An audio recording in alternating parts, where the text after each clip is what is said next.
The afternoon sun hung low over Riverside Park, casting long shadows across the worn pathways, where Emma sat in her wheelchair, watching the world pass by with eyes that had long stopped expecting anything different. At 11 years old, she had become invisible to most people who hurried past, their gazes sliding away the moment they noticed the wheels, the braces on her legs, the way her small body seemed too fragile for the metal frame that held her.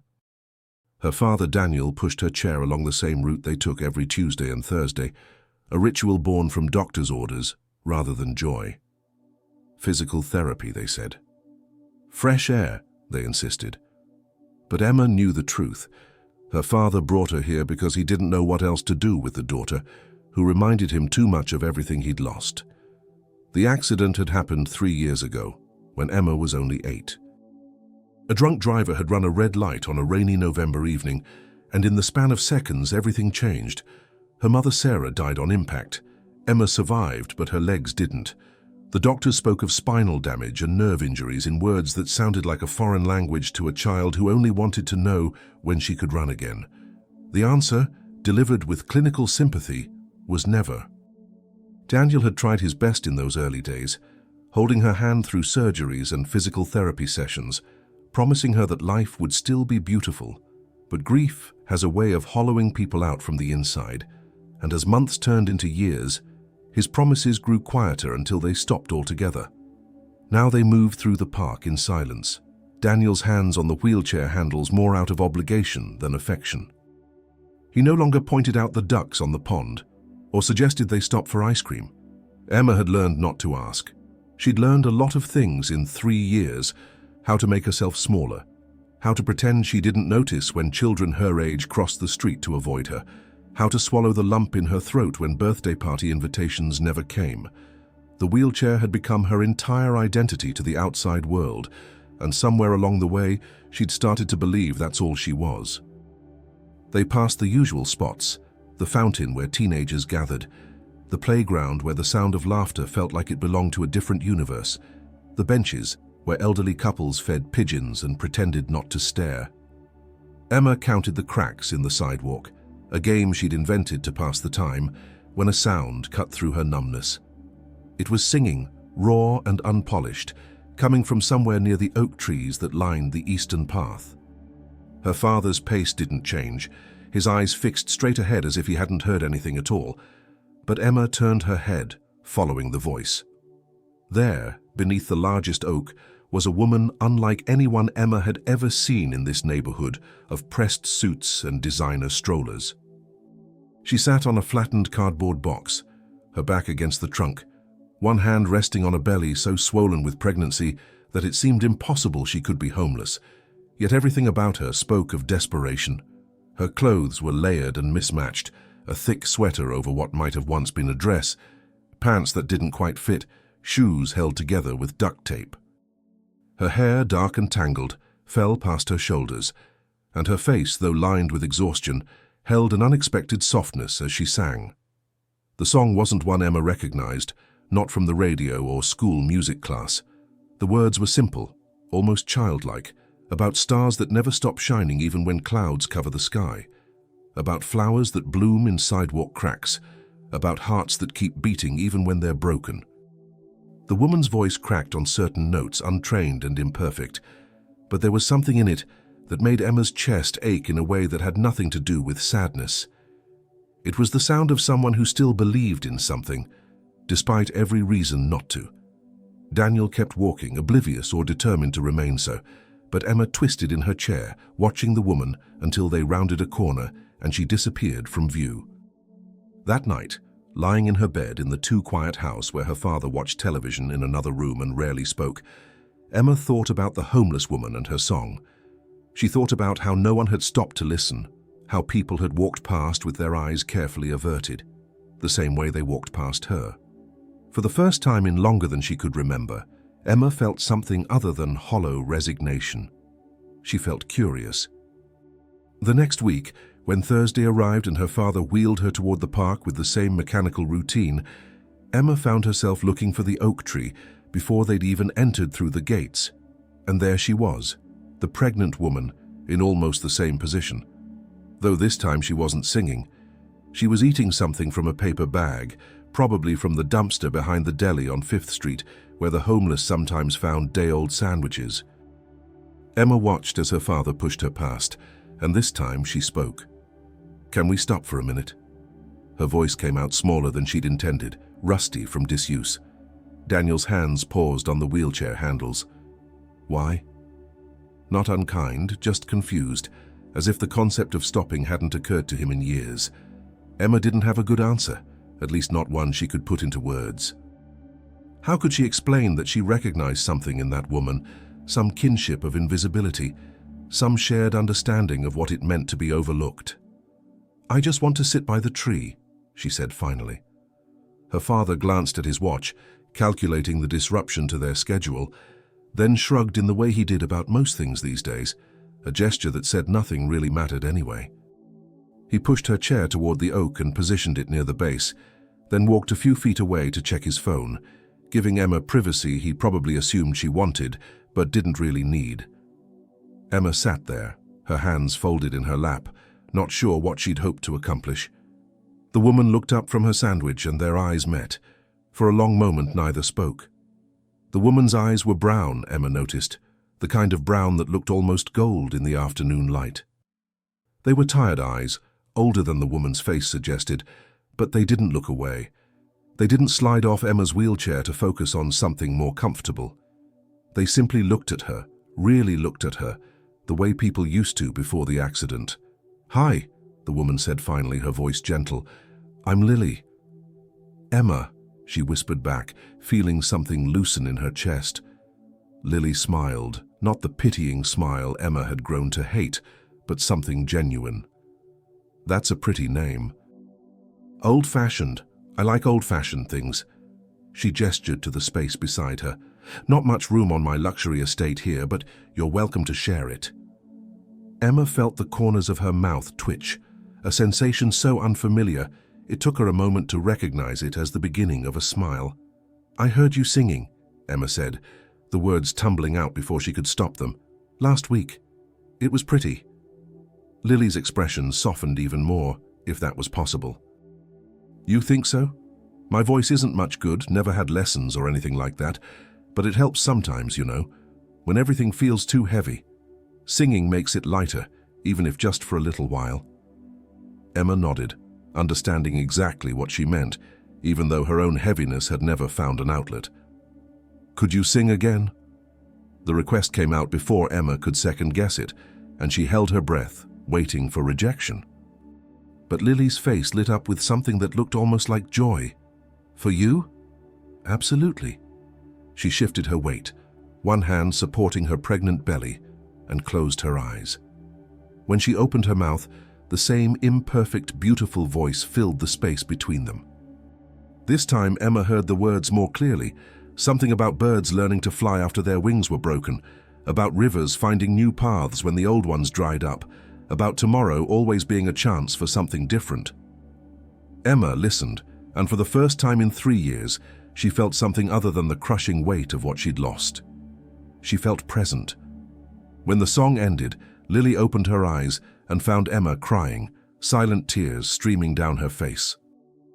"Oh, sweetie," Lily said softly, "I didn't mean to make you sad." Emma shook her head quickly. "I'm not sad," she managed. "I don't know what I am, but it's not sad."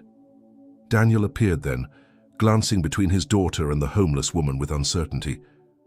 "Emma, we should go, it's getting late."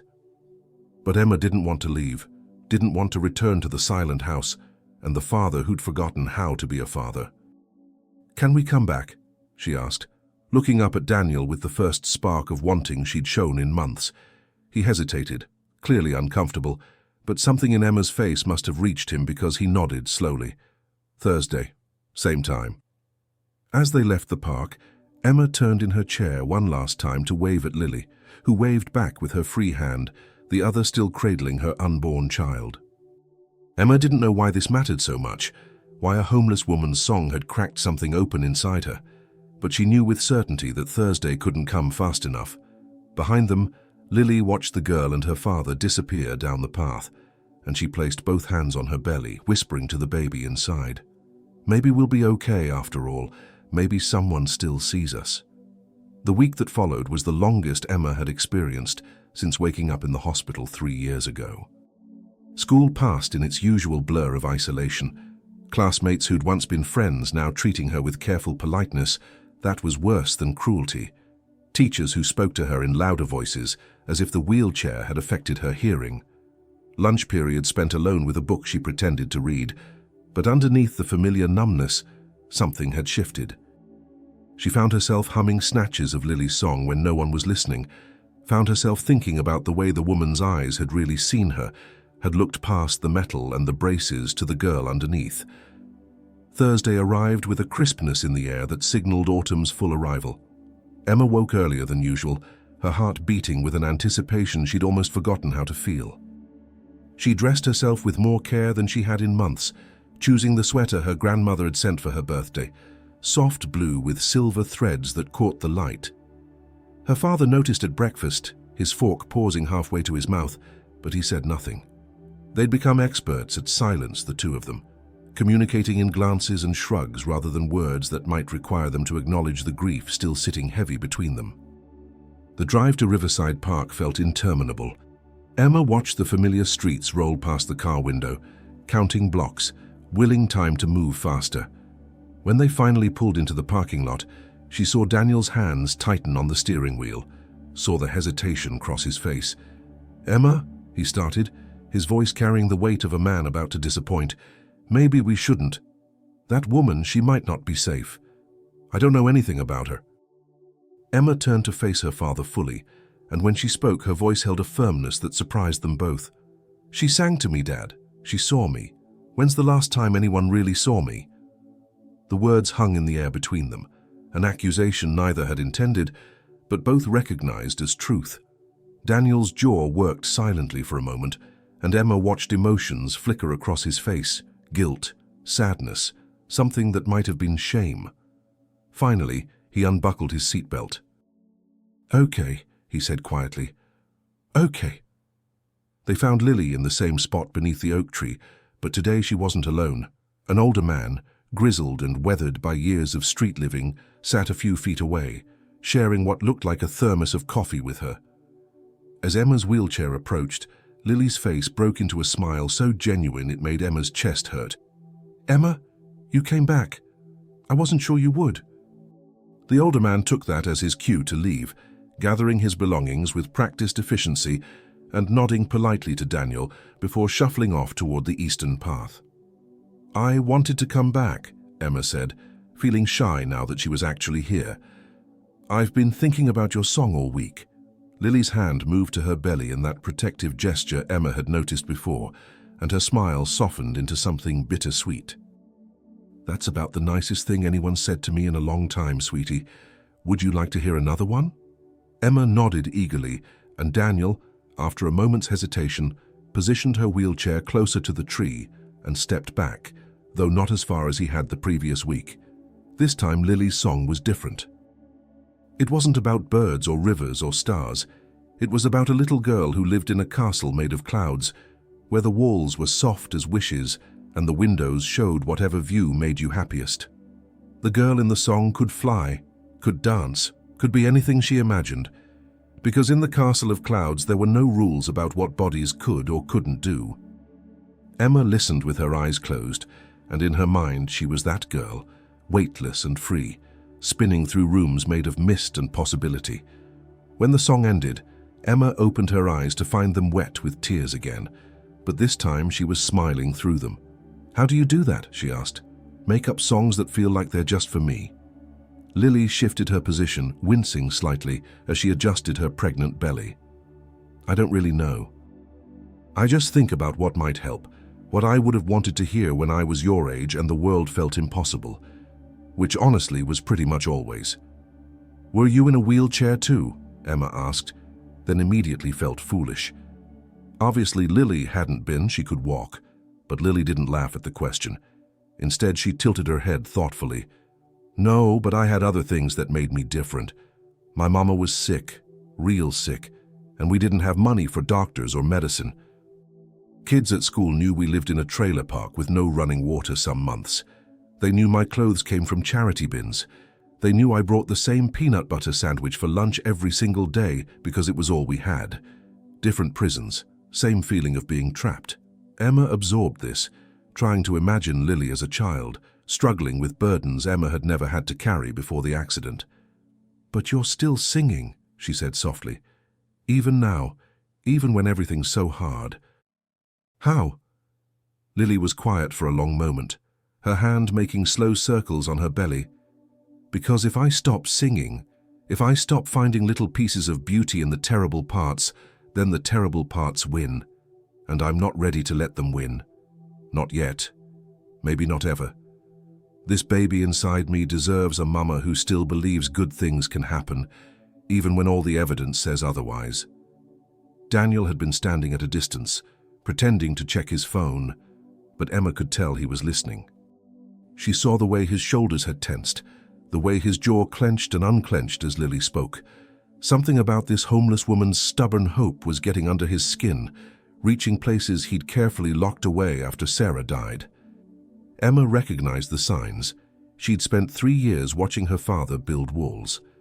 "My mom died," Emma heard herself say, the words coming out before she could stop them. She never talked about Sarah, not to anyone, because talking about her made the loss too real, too permanent. "In the car accident, the same one that did this." She gestured vaguely at her legs, at the wheelchair. Lily's eyes filled with understanding and sorrow. "Oh, honey, I'm so sorry. That's a lot for one little girl to carry. That's too much for anyone." "Dad doesn't talk about her anymore," Emma continued, her voice barely above a whisper, but knowing Daniel could hear every word. "And I don't know how to make him. I don't know how to make anything better. I just sit in this chair and watch everything be sad all the time." The confession hung in the air, raw and painful. Daniel made a choked sound, and when Emma looked at him, she saw tears streaming down his face, the first tears she'd seen from him since the funeral. He crossed the distance between them in 3 long strides and dropped to his knees in front of Emma's wheelchair, taking her small hands in his larger ones. "Emma, God, Emma, I'm so sorry. I've been so lost in my own grief I couldn't see that you needed me, that you were drowning too." His voice broke on the words, and Emma threw her arms around his neck, both of them crying now. 3 years of unspoken pain finally finding release.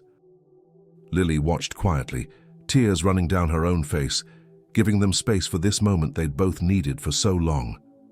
After several minutes, Daniel pulled back, wiping his eyes roughly with the back of his hand.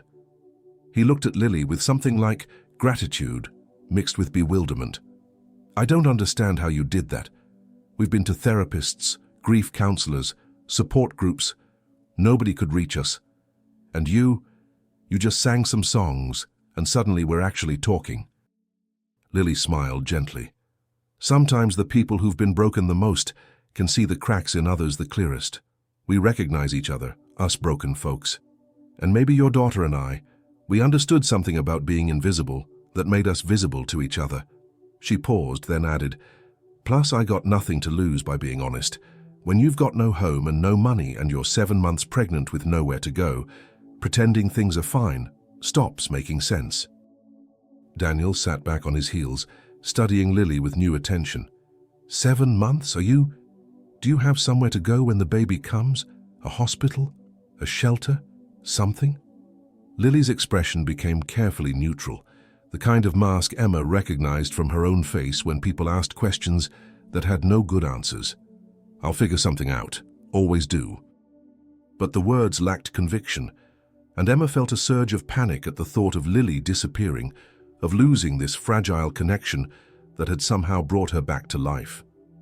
"You can't have a baby on the street," Daniel said, his voice taking on the decisive tone Emma remembered from before, from when he used to solve problems instead of just existing through them. That's not acceptable. There are programs, resources. I work with..." He stopped himself, seeming to remember something. "I'm a social worker, or I was. I've been on leave since the accident, but I still know people, places that can help." Lily's eyes widened, and for the first time since Emma had met her, she looked afraid.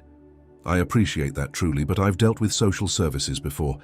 It never ends well for people like me. They take one look at my situation and decide I'm unfit, and then suddenly I'm fighting to keep my baby from the system. I'd rather take my chances on my own." The fear in her voice was palpable. Years of bad experiences with institutions that were supposed to help, but so often hurt instead. Emma felt something fierce rise up in her chest, a protectiveness that surprised her with its intensity. "My dad's not like that. He's one of the good ones. Or he was. He will be again." She looked at her father, willing him to understand the importance of this moment. "Right, Dad. You could really help Lily. Not the scary kind of help, the real kind." Daniel met his daughter's eyes, and Emma saw something shift in his expression. Purpose, maybe, or responsibility, or perhaps just the recognition that he'd been given an opportunity to be the person he used to be. "Emma's right. I'm not trying to scare you or take anything from you. But I've seen what happens when babies are born without proper care, and I've seen what happens to women in your position. Let me make some calls. Just calls. No pressure, no authorities, just information about places that might actually help instead of hurt." Lily studied him for a long moment, her hand protective over her belly, weighing risks and possibilities. Finally, she nodded slowly. "Just information. Just calls. But I make the final decisions about what happens to me and my baby." Daniel nodded immediately. "Absolutely. Your choice, always your choice. I'm just offering to help you understand what options exist." The conversation shifted after that, becoming lighter. Lily asked Emma about school, about what she liked to read, about whether she'd ever tried writing her own songs. Emma found herself talking more than she had in years, sharing thoughts and feelings she'd kept locked away because there'd been nobody who seemed interested in hearing them. She told Lily about her teacher, Mrs. Patterson, who smelled like lavender, and actually remembered to ask about her physical therapy appointments, about the library book she'd read 4 times because it was about a girl who found magic in ordinary things, about how she sometimes imagined conversations with her mother late at night when the house was quiet and lonely. Daniel watched his daughter come alive, watched her smile and laugh and gesture animatedly, and Emma could see the guilt and grief and wonder warring on his face. This was the Emma he'd lost track of somewhere in the darkness of the past 3 years, the bright, talkative girl who'd loved stories and questions and making people laugh. She was still there, still alive under all the sadness, just waiting for someone to notice. As the afternoon stretched longer, other park visitors passed by, and Emma noticed something she hadn't before. When people saw Lily alone, they gave her wide berth, averting their eyes, treating her like an unfortunate piece of scenery to be ignored. But when they saw Emma in her wheelchair sitting close to Lily, with Daniel standing nearby, their reactions were different, confused, uncertain, sometimes openly judgmental. A well-dressed woman walking a tiny dog actually stopped to stare, her expression suggesting she'd witnessed something improper. "People don't understand," Emma said quietly, watching the woman hurry away. "They think there's only one kind of person who should be friends with another kind of person. They want everything in neat boxes." Lily nodded, her expression knowing. "Been dealing with those boxes my whole life, sweetie. Too poor for this group, too proud for that one, too broken for the nice folks, too hopeful for the cynical ones. Never could figure out which box I was supposed to fit in, so I stopped trying." "I'm glad you stopped trying," Emma said fiercely. "Because if you were in a box, I wouldn't have met you, and then I'd still be—" She struggled for the right word. "Empty. I was so empty, and I didn't even really know it until you sang, and suddenly I wasn't anymore." The words were clumsy but honest, and she saw them land on Lily like a gift, like something precious and unexpected. When Daniel finally said they needed to leave, that he'd promised Emma's grandmother they'd be home for dinner, Emma felt genuine reluctance. "Can we come back soon?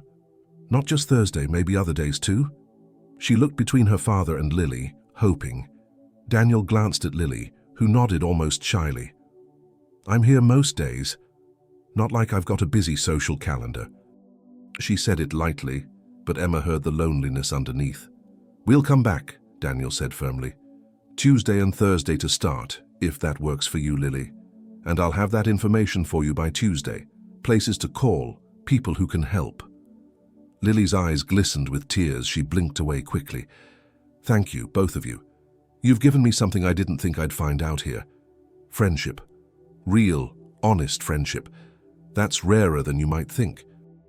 As Daniel pushed Emma's wheelchair back toward the parking lot, Emma turned in her seat to wave goodbye. Lily waved back, silhouetted against the oak tree in the golden late afternoon light, one hand raised in farewell and the other cradled around her unborn child. "Dad?" Emma said as they reached the car. "Yes, sweetie?" Daniel's voice was soft, gentler than it had been in years. "I think maybe Mom would like Lily. I think she'd want us to help her." Daniel was quiet for a moment, and when he spoke, his voice was thick with emotion. "Yeah, Emma, I think you're right. I think your mom would love that we found each other again because of a homeless woman singing under a tree. She always said the best people show up in the strangest ways." It was the first time in 3 years he'd spoken about Sarah in present tense, as if she still had opinions that mattered, still existed in more than just memories. That night, Emma lay in bed humming Lily's songs, and for the first time since the accident, she felt something that might have been hope. If you found something meaningful in Emma and Lily's story, I'd love for you to subscribe to the channel. We share stories about real connection, unexpected friendships, and the kind of hope that shows up when you need it most. And I'm really curious, have you ever had a chance encounter with a stranger that changed your perspective on life? Someone who saw you when you felt invisible, or someone you helped in an unexpected way? Drop your story in the comments. I read every single one, and I love hearing about the moments that remind us we're all more connected than we think. The weeks that followed brought changes to all 3 of their lives in ways none of them could have predicted. Daniel made good on his promise, showing up Tuesday with a folder full of information. Shelters with good reputations, programs for pregnant women, clinics that offered free prenatal care, even a few transitional housing options that didn't require invasive background checks or threats of family separation. Lily listened carefully, asked thoughtful questions, and accepted the business cards and pamphlets with gratitude that seemed to overwhelm her. But more than the practical help, what transformed those autumn weeks was the routine they established. Tuesday and Thursday afternoons became sacred time, a pocket of the week where Emma felt fully alive and Daniel remembered how to be present. They'd arrive at Riverside Park and find Lily waiting beneath the oak tree, and for 2 or 3 hours, they'd simply exist together, talking, laughing, and always with Lily's songs woven through the conversation like threads of gold, holding them all together. Emma noticed changes in Lily as the weeks passed. She'd gained a little weight, her face less gaunt, and Daniel quietly admitted he'd been bringing extra food from home, leaving it in paper bags that Lily accepted with dignity rather than shame. She'd also started attending the prenatal clinic Daniel had recommended, and the doctor there had pronounced both mother and baby healthy, despite the circumstances, which had brought tears of relief to Lily's eyes. But the most remarkable change was in Emma herself.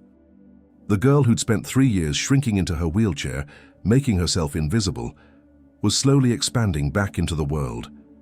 She started talking more at school, raised her hand in class occasionally, even smiled at a classmate who'd complimented her sweater. At home, she and Daniel had begun eating dinner together at the table instead of in separate rooms, and they talked, really talked, about Sarah, about the accident, about pain and healing and all the messy things they'd been too afraid to touch. It was a Thursday in late October when everything shifted. The air had turned cold, properly cold, with a wind that cut through layers and promised winter was coming sooner rather than later. Emma and Daniel arrived at the park to find Lily huddled beneath the oak tree, with every piece of clothing she owned layered on her body. But she was still shivering, her lips tinged faintly blue. Her pregnant belly strained against the mismatched sweaters, and when she tried to stand to greet them, her legs nearly buckled. Daniel was at her side in an instant, his social worker instincts overriding any hesitation. "Lily, this isn't sustainable. You can't be out here in this weather, not this pregnant. The temperature's supposed to drop into the 20s tonight. That's dangerous for you and the baby." Lily tried to smile, tried to wave off his concern, but even she couldn't pretend this time. "I'll find somewhere. There's a church on Madison that sometimes lets folks sleep in the basement when it gets really cold." "Sometimes isn't good enough," Daniel said, his voice firm but not unkind. "Not with a baby coming in less than 6 weeks. You need somewhere warm, somewhere safe, somewhere consistent."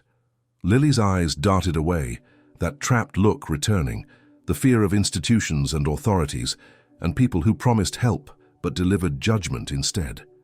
Emma felt panic rising in her chest, the thought of Lily suffering out here in the freezing cold unbearable. "She could stay with us," Emma blurted out, the words escaping before her brain caught up with her mouth. Both adults turned to stare at her. Daniel with shock and Lily with something that looked like painful hope quickly suppressed. "Emma, that's not... It's more complicated than that," Daniel started.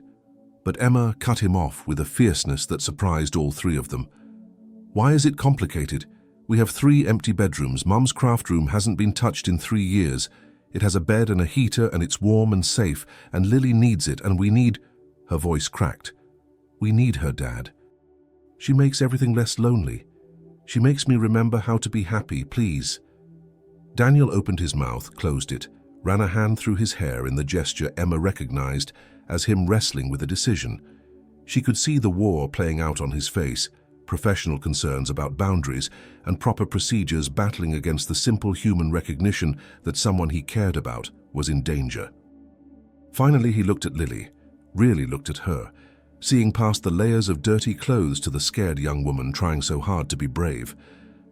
"It's not a permanent solution," he said slowly, "but until we find you proper placement, until the baby comes and you've had time to recover, if you want, you could stay with us, just temporarily. The craft room Emma mentioned, it's true we're not using it. It has a private bathroom attached. You'd have your own space, your privacy, and you'd be warm and safe." Lily's face crumpled and she covered it with her hands, her shoulders shaking with sobs that seemed to come from somewhere deep and ancient. I can't accept that. It's too much. You've already done so much and I have nothing to give back, no way to repay." Daniel knelt down beside her, his hand gentle on her shoulder. "Lily, you've given us back to each other. You've given my daughter her smile back, her voice back. You've reminded me that I'm supposed to be alive, not just existing. That's not nothing, that's everything." Emma wheeled herself closer, reaching out to take Lily's hand. "Please say yes. Please come home with us. I promise it's not charity, it's not pity. You're my friend, you're the best friend I've had in 3 years. Friends help each other, right? That's what you told me. We broken folks have to look out for each other." Lily lowered her hands, her face streaked with tears, and looked between Daniel and Emma, with an expression of such raw vulnerability it was almost hard to witness. "You really mean it? This isn't... You won't change your minds tomorrow and decide I'm too much trouble?" Daniel shook his head firmly. "I don't change my mind about things that matter, and this matters. You matter." The word "okay" came out as barely a whisper, but it was enough. Within an hour, Lily's entire life, which fit into 2 garbage bags and a worn backpack, was loaded into Daniel's car. Emma insisted Lily sit in the front seat because of the baby, and during the drive to their house, she watched from the back as Lily stared out the window like someone seeing the world for the first time, tears still sliding silently down her face. The house that Emma and Daniel had lived in like ghosts, haunting their own lives, suddenly felt different with Lily in it. Daniel showed her to Sarah's former craft room, which he and Emma had spent the previous hour hurriedly cleaning and preparing. They'd changed the sheets on the daybed, cleared out boxes of fabric and unfinished projects, made space in the closet for Lily's meager belongings.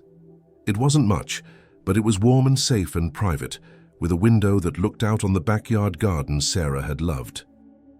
Lily stood in the doorway, taking it all in, and when she finally spoke, her voice was thick with emotion. "I haven't had a room of my own since I was 14 years old. I'd forgotten what it felt like to have a door that closes, a bed that's just mine, a window with curtains." She turned to look at Daniel and Emma. "Thank you doesn't cover it. There aren't words big enough for what this means." The first few days were an adjustment for everyone. Lily was quiet, almost apologetic in her presence, as if afraid to take up too much space or use too much hot water or eat too much food. But gradually, with Emma's enthusiastic encouragement and Daniel's gentle reassurance, she began to relax. She started joining them for meals, sharing stories about her life that were heartbreaking and hopeful in equal measure. She'd grown up in foster care, aged out of the system at 18 with no family and no support network, cycled through minimum wage jobs and unstable housing, until a perfect storm of bad luck and worse timing had left her homeless and pregnant. Emma absorbed these stories with a seriousness beyond her 11 years, beginning to understand that suffering came in many forms, that her wheelchair and her loss weren't the only kinds of pain that mattered.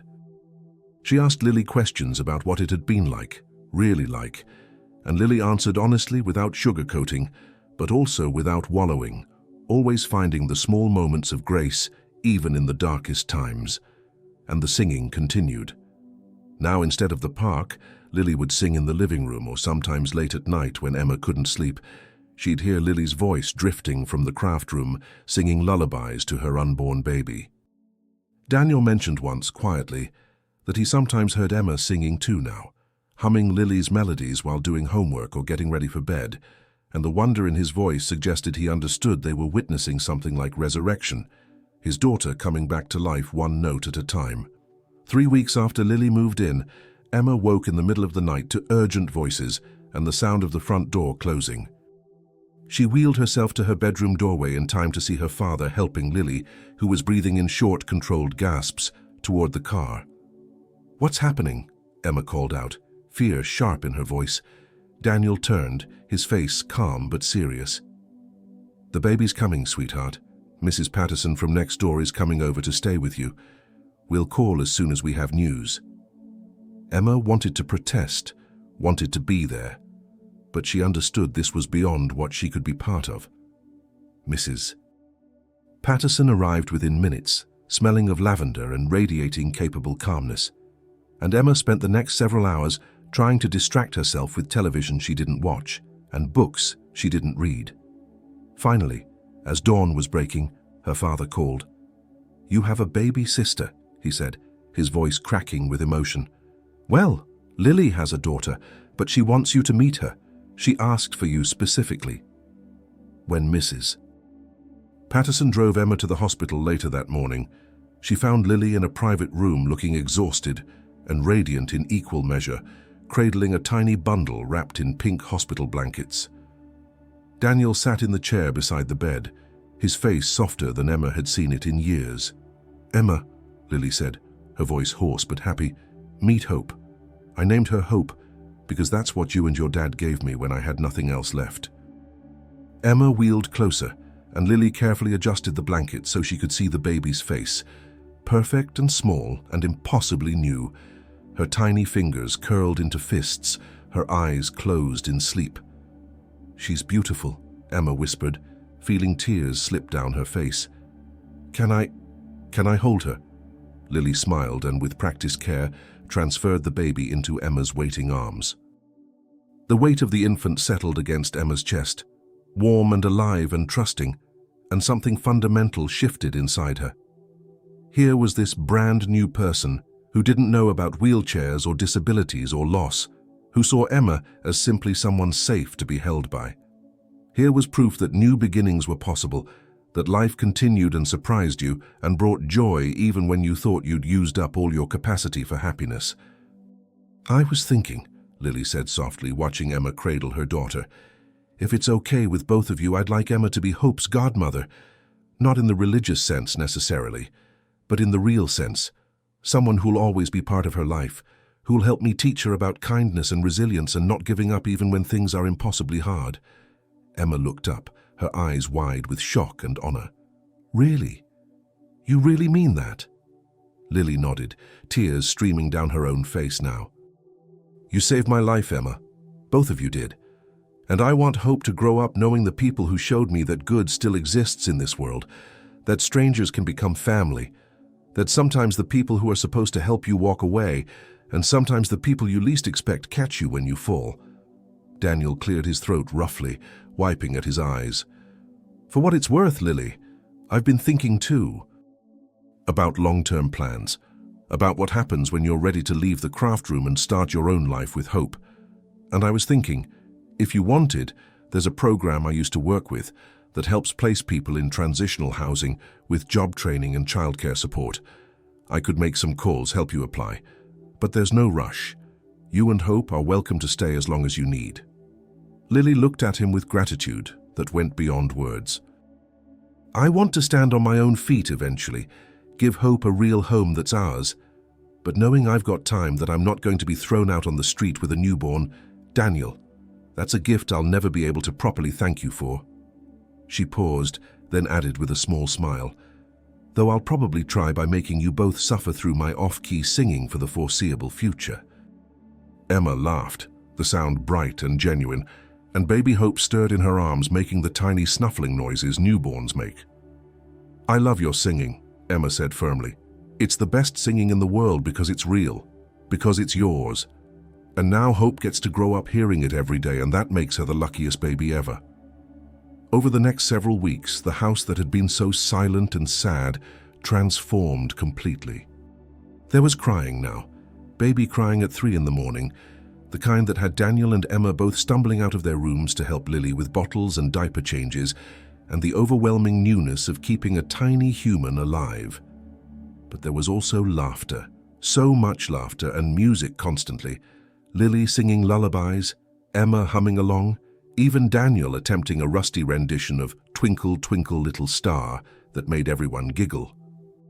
Emma found herself with a purpose beyond just surviving each day. She helped Lily with Hope whenever she could, holding the baby during feedings so Lily could eat her own meals, singing the songs Lily had taught her when Hope was fussy, becoming a devoted and loving godmother who took her responsibilities seriously. School became easier too, not because the academics had changed, but because Emma had changed. She had stories to share now, photos of baby Hope on her phone, a life that felt full and meaningful rather than empty and endured. Daniel returned to work part-time, easing back into social work with a renewed sense of purpose. His colleagues remarked on the change in him, the way he smiled now, the way he spoke about his daughter with pride and joy, the way he seemed to have rejoined the world of the living.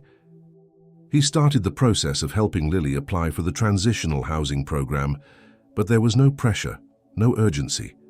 She was family now in all the ways that mattered, and family stayed as long as they needed. One evening in early December, with the first snow of the season falling softly outside, the 4 of them sat together in the living room. Lily in the armchair nursing Hope, Emma on the couch with a blanket over her legs, and Daniel in Sarah's old chair that he'd finally felt ready to sit in again. The Christmas tree they'd decorated together stood in the corner, twinkling with lights and mismatched ornaments, some old ones from when Sarah was alive and new ones they'd bought as a group. I want to tell you both something, Lily said, her voice quiet but firm. When I was living on the street before I met Emma, I used to pray sometimes even though I wasn't sure anyone was listening. I'd pray for a miracle, for some way out, for proof that my baby and I mattered to someone, anyone. And then Emma sat down by my tree and asked me to sing, and I realized miracles don't always look like what you expect. They look like an 11-year-old girl in a wheelchair who sees you when everyone else looks away. They look like a grieving father who chooses kindness over fear. They look like second chances and found families, and learning that home isn't always where you start. Sometimes it's where you end up. Emma felt tears streaming down her face, but she was smiling through them. You were my miracle too. You and your songs. You reminded me that I'm more than my wheelchair, more than the saddest thing that ever happened to me. You showed me that being broken doesn't mean being finished, and that sometimes the most beautiful things come from the most unexpected places. Daniel reached over and took Emma's hand, then extended his other hand to Lily, who shifted Hope to one arm so she could complete the circle. Sarah used to say that family isn't just blood, it's who shows up when things get hard. Who stays when it would be easier to leave? Who sees the best in you even when you can't see it yourself? By that definition, we're family, all 4 of us, and I think she'd be really happy about that. They sat in comfortable silence for a while, connected by touch and understanding, watching the snow fall and the Christmas lights twinkle, and baby Hope drift off to sleep with that perfect peace that only infants possess. Outside, the world continued its complicated dance of joy and sorrow, triumph and tragedy, connection and isolation. But inside this house that had been so hollow and was now so full, 4 people who'd been broken in different ways had found each other, and in finding each other had begun to heal. Emma looked at Lily, at Hope, at her father, and felt something she hadn't felt in 3 years. She felt whole. Not fixed, because the wheelchair would always be part of her story, because her mother would always be gone, because life would always carry scars from the things that hurt us, but whole in the way that mattered, which was knowing she was loved, she was seen, she was enough exactly as she was. And somewhere in the corner of the room, if you listened carefully between the baby's breathing and the house's quiet settling sounds, you might have heard the faint echo of Lily's voice, singing that same song from the park about birds learning to fly after their wings were broken, about rivers finding new paths when the old ones dried up, about tomorrow always being a chance for something different. It was a song about hope, which seemed fitting given everything, given everyone in this room who'd learned that hope isn't about everything being perfect. It's about believing that better is possible, even when all the evidence suggests otherwise. Emma hummed along softly, her own voice joining Lily's, and in that moment, in that room full of light and love and hard-won second chances, they were all exactly where they belonged. Thank you for taking this journey with Emma, Lily, and Daniel. If stories like this one, about real human connection, unexpected friendships, and the kind of love that shows up when we need it most, resonate with you, I'd be honored if you'd subscribe to the channel. This community is built on people who believe in second chances and the power of seeing each other's full humanity. Now I want to hear from you. What did this story teach you about your own capacity for compassion? Have you ever been Emma, looking for someone to see you? Or Lily, needing help but afraid to accept it? Or Daniel, stuck in grief until an unexpected connection brought you back? Your stories matter just as much as the ones I tell, so please share them in the comments below. Let's build something beautiful together, a space where we remind each other that none of us are alone, that broken doesn't mean finished, and that the best families are sometimes the ones we choose. Did you love this story? What moment touched your heart the most? Tell me in the comments. I read every single one, and your words help shape what stories I share next.